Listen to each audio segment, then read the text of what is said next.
Oklahoma's first road game as an SEC team will be in Jordan-Hare Stadium in Auburn at the end of September. First time Oklahoma has ever been to Auburn. The two previous meetings were in bowl games. You're familiar with Auburn from your time both at Oklahoma and Clemson. Out of curiosity, just your understanding of the Auburn program and your relationship with Hugh Freeze as you guys square off at the end of September. Yeah, well, they're going to be ready. I know that. I'm talking about the fans, the pageantry, pregame, during the game. They've got a wonderful atmosphere, tough, challenging, loud. And Coach Freeze, and he's put together an outstanding staff. I've always watched them. I'm always studying offenses. When I watch a game, I'm watching the offense. Most of the time, I don't watch the defense. I'm just always looking for good plays that I know are coming if we haven't seen it already. And Hugh's always been on the front end of the cutting edge of the next new great thing offensively and putting you in conflict on defense. So I've got tremendous respect for he and his staff and what he's been able to accomplish in his career. We were in Turks and Caicos until I saw him at the SEC meetings. We were in Turks and Caicos with our families a summer or two ago, and we found out that we were down there together, and so we had a quick chat. But great people, good man, and fantastic coach, and Auburn's going to be a real challenge, on the road.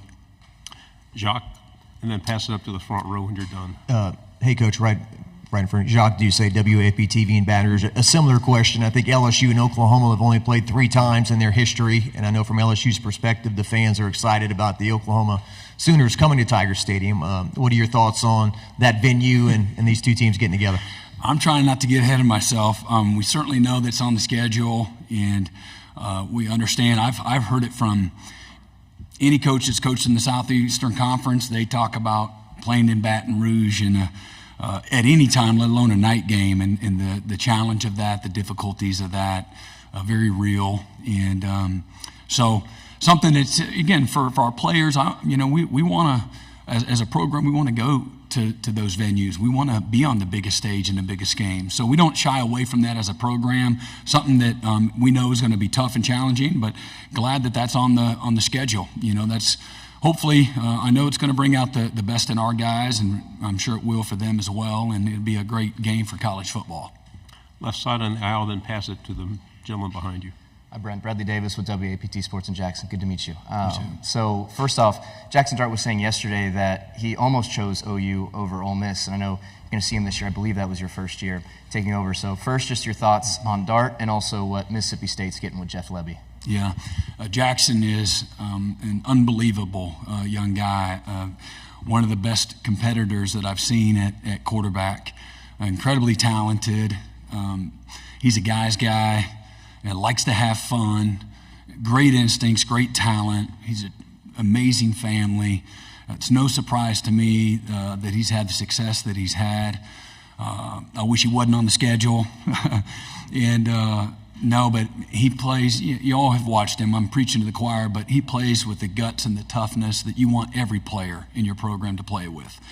But he lets it all out, plays it again, got a little swag to him, which I love. And he brings out the best in people. You can see that, when you watch them play. And then what'd you say about Jeff? Yeah, again, Jeff is known him since he was a player. Well, recruited him at Oklahoma. Again, comes from a coaching family. He's like a pig in the mud when it comes into getting into the coach's locker room or out on the field in the middle of the huddle. He brings out the best in everybody. Really tough, demanding, positive demeanor to him. He speaks life and vision and can-do into the players. He's a thinker. He knows how to respond when things aren't going well. He handles adverse situations really, really well. He's just a strong man, great husband, great father, great people. He's got a fantastic staff, and he'll fit in really, really well in Starkville. He's a West Texas kid and fit in really well in that passionate community. And then Zach Selman, they have a long-standing history and relationship that will benefit the program in the locker room and the staff, the university, because of that relationship. They really will see eye to eye from the get-go. Right side on the aisle, then please pass it forward. Go ahead. Jordan Kay with the State Newspaper. Coach, you've got a 8-game winning streak against South Carolina. What's it going to be like to face them wearing different colors? And, will you call Coach Sweeney after that and, kind of share the game plan a little bit?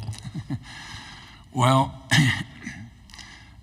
I'm not looking forward to seeing Shane again in that manner, because I'm a people person, and I don't like facing people that I know and I like. I really don't. Because I know the byproduct of it, man. But it is what it is. But you're asking me how I really feel.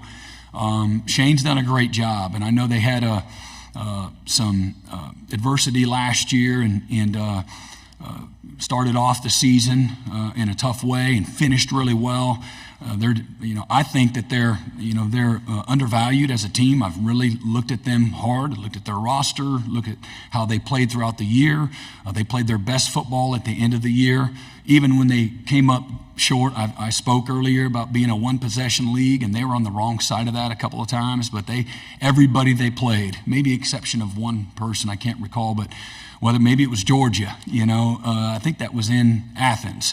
And they're going toe to toe for a good part of that game, and their defense. I know the final numbers don't look great, but I think it was something right around 300 yards of defense. Maybe their last 6 games that they gave up, maybe a little less than 300 yards and 20 points or less. They had an outstanding back half of their season.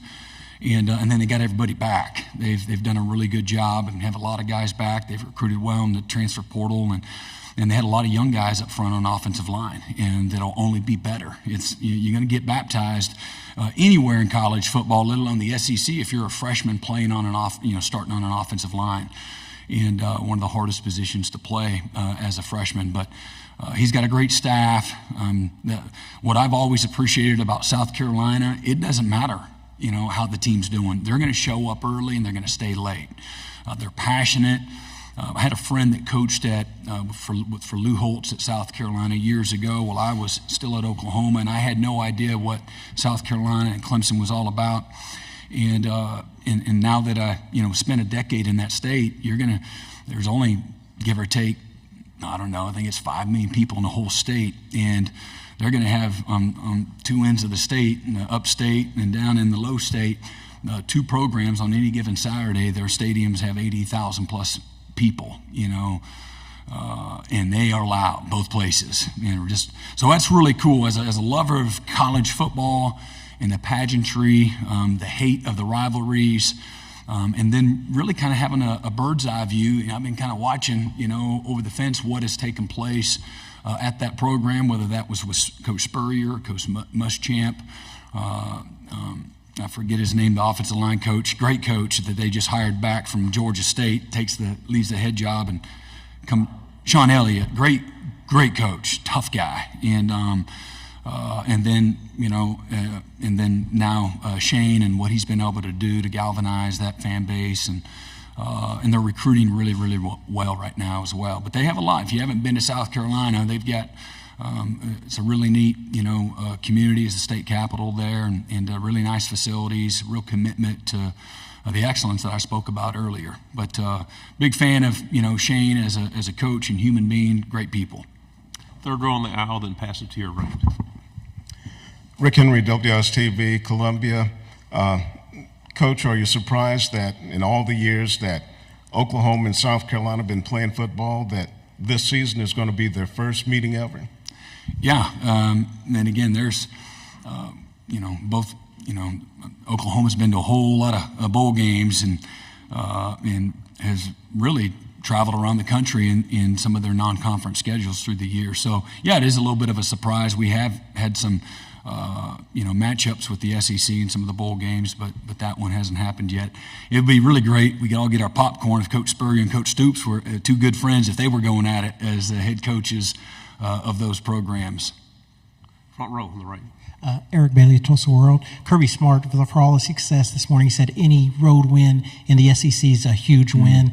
Can you talk about just playing on the road this year, the expectations for Oklahoma? And I know every win for you guys the past 2 years with you as a coach has been tough. Just talk about the mentality of going on the road in the SEC in year one. Yeah, again, everything's hard. Everything, the windows that you throw through are hard. The gaps that you run through are small. There's length, there's physicality, there's depth, there's speed, there's precision, and then you go experience what a road game brings to you. Again, you're not looking at half-filled stadiums. You're looking at the best of the best. They're bringing it, and they understand the value of creating an intimidating, loud, difficult environment in order to operate in. And so, but it's a great opportunity is how I look at it. And but absolutely, I mean they're all hard. I'm 16-10 as a head coach. I think 7 of the 10 losses have been by one score. The eighth loss is our bowl game where we had 6 turnovers. We still had a chance to win it late in the game. That's probably been the hardest thing that I've had to go through as a head coach through 2.5 years is enduring that. I learned a lot from it. And but I want to be on the right side of those one-score games. But that's what we've talked to our team and talked to the staff about all the efficiencies. It's certainly there's a physicality component, there's a depth component, but there's also the efficiency component. So whether that's taking care of the football, I think we're 13-2 when we've won the turnover margin since I've been at Oklahoma, and we're 3-8 when we've tied or have been on the negative side of the turnover margin. And so everything's going to matter. So we're going to have to take care of the ball and be great in all the situationals, 3rd down, 4th down, 2-minute, 4-minute, red zone, offense, defense, can't give up, touchdowns on defense, got to score touchdowns on offense, all those things. What is it going to take to win those one-possession games, to win on the road in hostile environments? And so it's going to take all 3 phases, clicking the right way, and then you got to hang in there and find a way to win when it counts. 3rd row, left side, then pass it to your right. Jay Smith, Locked On Sooners. Coach, you are considered one of the best defensive minds in college football. And in your tenure in Oklahoma and Clemson, you put together some elite defenses. Now you're in your 3rd year here at Oklahoma, and you've got a lot of the defensive guys you really want for your system. How do you feel they measure up to some of those older Oklahoma defenses you had? Yeah, I don't ever like comparing because every one of them's different, and I do know what you're asking, and we'll see. We have a lot of experience returning. What does that mean? Because there are some areas that we weren't great in. So sometimes that frightens you. Oh, those guys are coming back, and I say that tongue in cheek, but just because we have all this experience coming back doesn't mean that we're going to, be an elite defense. And so we got a lot of work to do, a long ways to go. And, as we've built this, we try to do it with having foresight and understanding, okay, we got Kip Lewis and he's a freshman. Okay, what does that look like in 2 or 3 years from now? And as we've developed our roster, we had we lost within the first 15 months that I got to Oklahoma, we lost 75 scholarship players. 40 of them were on defense within the first little over a year. And, we weren't, as I look back at it, we weren't, after Coach Riley left, we weren't able to, our roster was not prepared for the exodus, if you will. And, again, I think that kind of goes without saying, but we had a lot of work to do in developing, again, the competitive depth. And so we went from, guys trying to widen the plate the first year to compliance in year 2.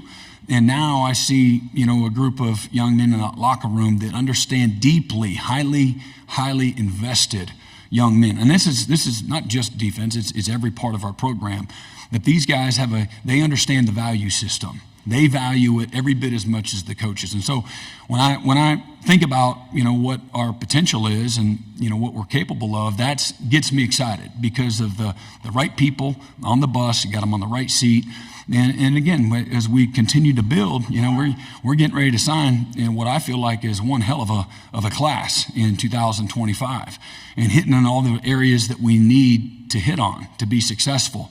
You're going to constantly lose guys year in and year out, but you're trying to create something that has sustainability, longevity, stability, and continuity. And so to me, it comes down to not just the people, but creating an environment where they want to stay, they want to develop, they want to put the work in. They understand that, whoever they are as a 17-year-old, a freshman, they're going to look a hell of a lot different when they're 21, 22 years old. And so from that standpoint, we have several guys I mentioned earlier. We have 52 scholarship freshmen and sophomores. So we're still a young team, and winning 10 games and having a chance to win the other 2 games on the last play of the game in the regular season a year ago. We also did that with a roster that, had some of the most reps in all of college football with freshmen. I think we had over 4,300 reps with our freshmen. So we have this unique blend of experience and youth. And for me, if guys keep their head down, stick to it, stay committed, and that's going to be the key to this defensive unit that you asked, their commitment's got to be greater than their potential. And if that is, we're going to have a chance to be, a really good unit, but we're going to be challenged and it's going to be really hard. And so I'm like, we'll see, check back in, December on, who we're going to be. Ultimately, our identity is going to be defined through the work that we do and through the season that we endure. And there are going to be a lot of challenges along the way. And that's what I know. And talking to Coach Saban several weeks ago in just casual conversation, the ability to sustain emotionally and physically the grind of a season is what the challenge of the SEC is going to bring. And I thought a year ago we lost through 7 weeks. We were the number 1 team in the country in turnover margin. Big win against Texas, and I don't know what we were ranked, somewhere probably in the top 10. And I didn't feel like we handled success very well in any way, starting with me. And, and I think that's easy to say. We lost 2 one-score games on the road against good teams, and we had 6 turnovers in 2 games. We led the nation going into those games, with not turning the ball over, and we didn't take care of the ball, and this game will punish you, when you do that, and all the little things matter. So, for me and the defense, I think the challenge is, who can we be in December?